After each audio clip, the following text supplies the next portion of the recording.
Eder. Mech. Pallister. Al processo per l'omicidio di Nada Cella, una giovane di 24 anni brutalmente assassinata a Chiavari il 6 maggio 1996. Nel contesto dello studio del commercialista Marco Soracco dove lavorava come segretaria, una delle testimonianze più attese è stata quella di Adriano Berisso. Pietro Adami ha raccontato magistralmente la situazione, con un montaggio curato da Riccardo Bertone che ha messo in risalto i passaggi più cruciali. Adriano Berisso, chiamata a testimoniare in qualità di vicina di casa della principale imputata, Anna Lucia Cecere, ha dipinto un quadro dettagliato della vita di Cecere, evidenziando il suo carattere difficile.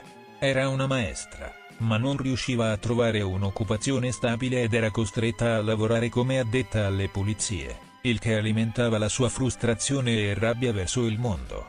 Cecere, inoltre, ambiva a trovare un buon lavoro e a sposarsi.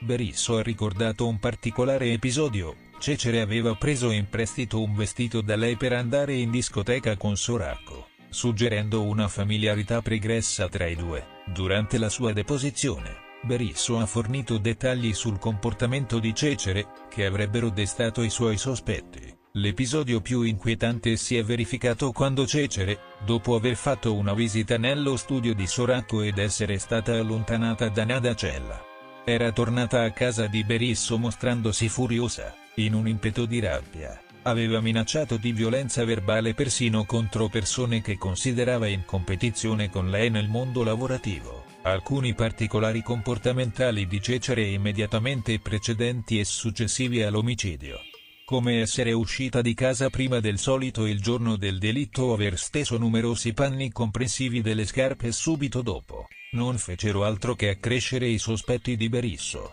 Dopo l'omicidio, Cecere si trasferì in Piemonte, un cambiamento di residenza che Berisso trovò imminentemente sospetto, tanto da decidere di raccontare ciò che sapeva ai carabinieri di Sestri Levante, pur chiedendo di non essere menzionata per paura di ripercussioni. Interessante anche l'incontro con una donna che mendicava, la quale riportò di aver visto Cecere con una mano fasciata, mentre si allontanava dalla scena del crimine. Nel corso delle indagini degli anni 90, i carabinieri avevano raccolto indizi contro Anna Lucia Cecere, rinvenendo bottoni simili a quelli trovati sulla scena del delitto nella sua abitazione. Tuttavia, il pubblico ministero Gebbia aveva deciso di abbandonare questa pista per concentrarsi su Marco Soracco, ritenuto al tempo l'indiziato principale. Attualmente, Soracco è imputato per favoreggiamento e dichiarazioni false, mentre la madre, Marisa Bacchioni, è stata esclusa dal processo a causa della sua incapacità irreversibile, sulla quale Berisso ha espresso la sua sorpresa poiché afferma di averla vista recentemente in giro per Chiavari, sollevando dubbi sull'effettiva incapacità di Bacchioni. Questa affermazione ha suscitato non poco stupore in aula, arricchendo ulteriormente l'intricato quadro di questo lungo iter giudiziario. Le indagini sull'omicidio di Chiara Poggi, avvenuto nel 2007 nella villetta familiare di Garlasco, hanno subito un nuovo impulso grazie a recenti scoperte riguardanti gli indizi genetici raccolti sulla scena del crimine.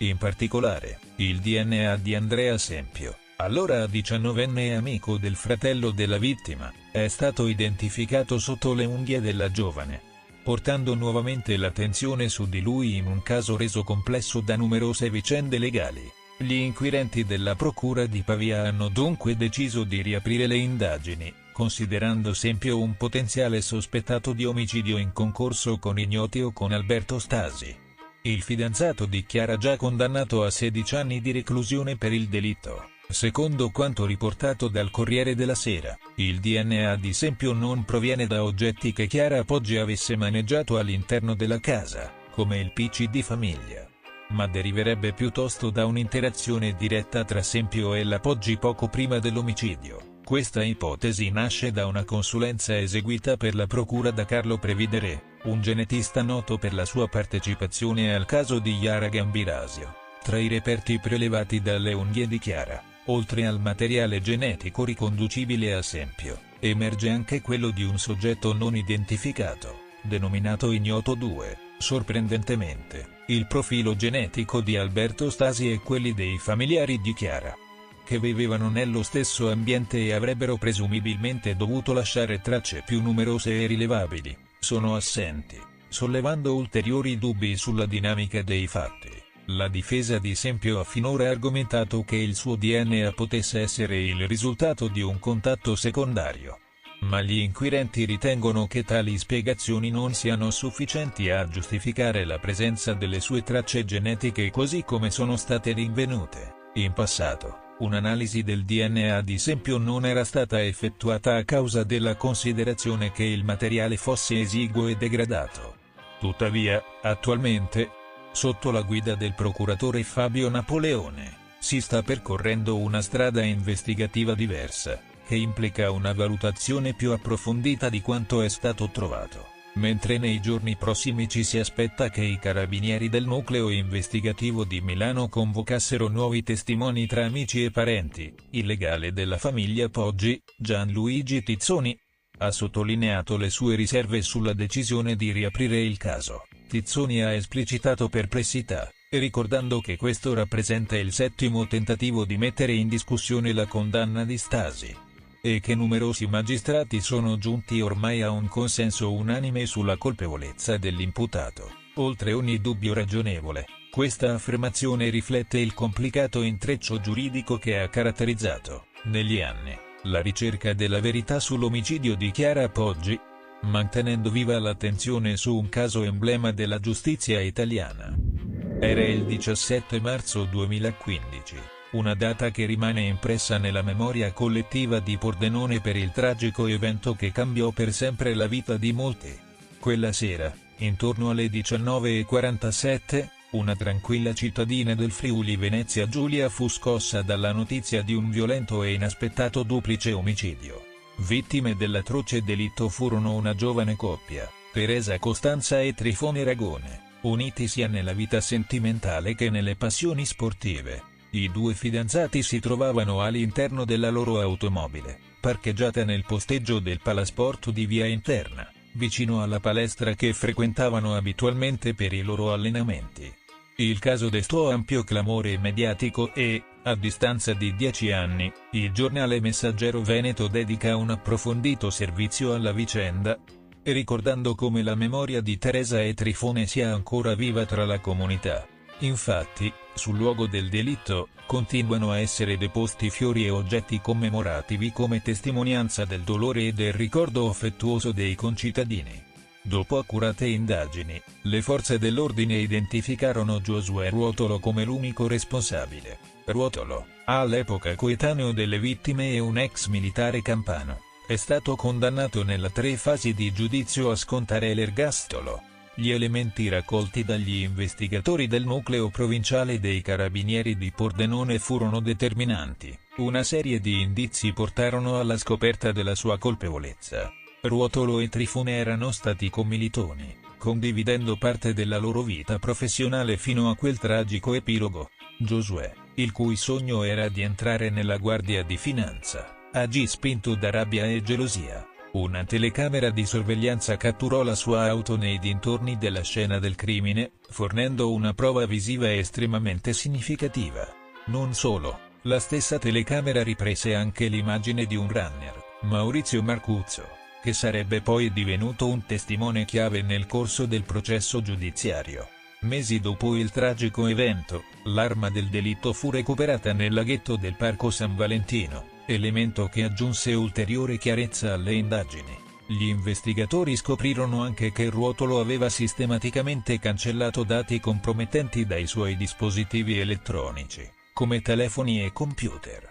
Questi elementi, uniti a un alibi non verificabile e alla presenza ingiustificata nel piazzale, indicavano chiaramente che il crimine era stato premeditato, un'imboscata studiata nei dettagli. Emersero inoltre messaggi molesti inviati a Teresa, ottenuti tramite un profilo Facebook creato appositamente da Ruotolo, con la complicità della sua fidanzata Maria Rosaria Patrone. Una storia intricata e dolorosa che continua a suscitare commozione e riflessione a Pordenone e oltre. Io penso che la Procura in qualche modo dovrà chiarire tra la prima consulenza e la seconda consulenza secondo me andrebbe gestita da un super parte che potrebbe trovare delle incongruenze, trovare delle cose che magari ci possono dare delle risposte chiare. Ci sono due praticamente consulenze diverse l'una dall'altra. Solo che siccome la prima diceva suicidio ti andava bene, questa dice omicidio e quindi non ti va bene. Il corpo lì 21 giorni non può essere stato. Poi che ci sono queste lesioni è stato il primo dottor Baresani a farlo presente già agli inizi. E poi bisogna capire tutto quello che può essere successo. Queste sono risposte che noi ci attendiamo. Vedi, fino ad oggi si sono concentrate queste indagini su di me, su altre persone vicine in qualche maniera, però secondo me ci possono essere anche altre persone che dovrebbero essere sentite e verificate cosa hanno fatto, cioè avere delle risposte. Ci saranno i miei avvocati che comunque valuteranno, vedremo, insomma. È un dolore, guarda, un dolore profondo, non riesco a immaginarmi che qualcuno possa avergli fatto del male. Indubbiamente se ciò è successo evidentemente è necessario scoprire, andare in profondità in tutte le persone che ruotano in tutta questa storia, almeno che non ci sia qualche altra storia o altra cosa che potrebbe emergere, non lo so, non ho la mia minima idea di quello che può essere successo. Sono passati 3 anni, 3 mesi. Cioè, avranno avuto la possibilità di visionare un po' tutte le cose che sono state fatte magari nella prima perizia, qua e là, una cosa e l'altra. Però è ora di cominciare a vedere cosa ne esce, dai. Adesso la televisione è l'ultimo dei miei pensieri. Ho dato. Adesso è il momento che ognuno vada per la sua strada. Ehi, non dimenticare di iscriverti a questo canale.